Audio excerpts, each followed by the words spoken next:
As readers, we work with literature, and literature is defined as written work on a text or a particular subject.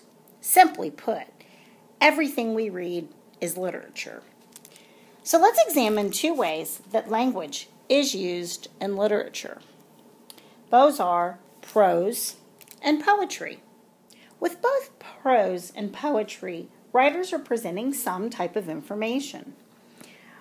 Writers of both prose and poetry can create sensory images for us, and they can tell a story. But what makes prose and poetry different is how they present the information and the purpose the writer has. So, let's put prose and poetry head to head. Prose is really just like normal conversation. And when it's written, it takes the form of sentences and paragraphs. Look at this article. See how everything is structured to be in sentence and paragraph form as it informs us? Prose is what we read when we read a story. Again, the structure is set up as in paragraphs and sentences, and it reads more like a conversation. Poetry, however, is what we would consider more unconventional and not our normal conversation. Poetry focuses on emotions and uses language in very unusual and different ways. We get a lot of great feeling. Poetry is more of a sound experience.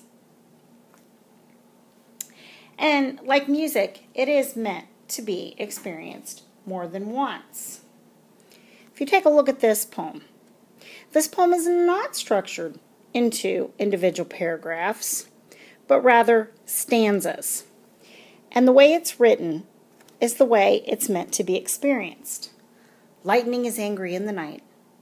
Thunder spanks our house. Rain is hating our old elm. It punishes the boughs.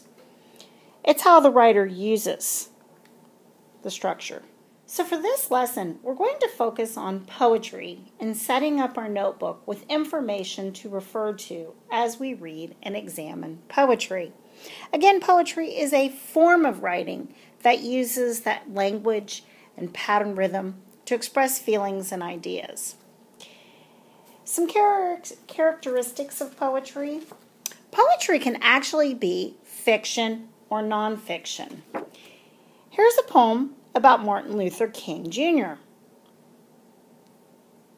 It is nonfiction.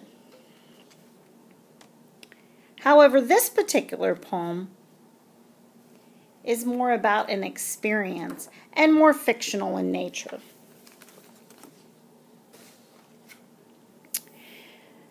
Poetry can appeal to the thoughts and the feelings of the reader. It uses that rhythm. The placement of the words helps tell you how to read. And quite simply, poetry just looks very different from prose. Here are some things that poetry can often do. Now we want to have a resource for the elements of poetry. These are the things that we will notice as we look at poems and as we start to sketch to stretch our thinking about poetry. You're going to include information about rhyme and sound, repetition, imagery, alliteration, figurative language, onomatopoeia, how line breaks and layout or the shape adds meaning,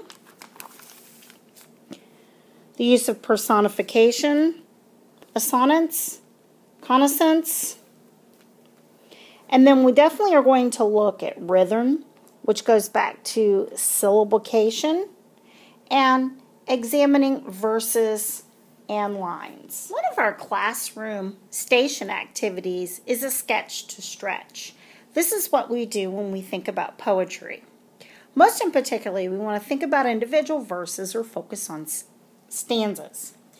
What is it that we're visualizing? What words are appealing to our senses? This is my sketch to stretch notebook, and it is all about sketching. Sometimes I'll include information in words, to help me with my thinking. Here's a sample for you to put in your notebook and try out. This poem is called Precious Stones. As I looked at each stanza in the poem, I also broke it down into the individual lines.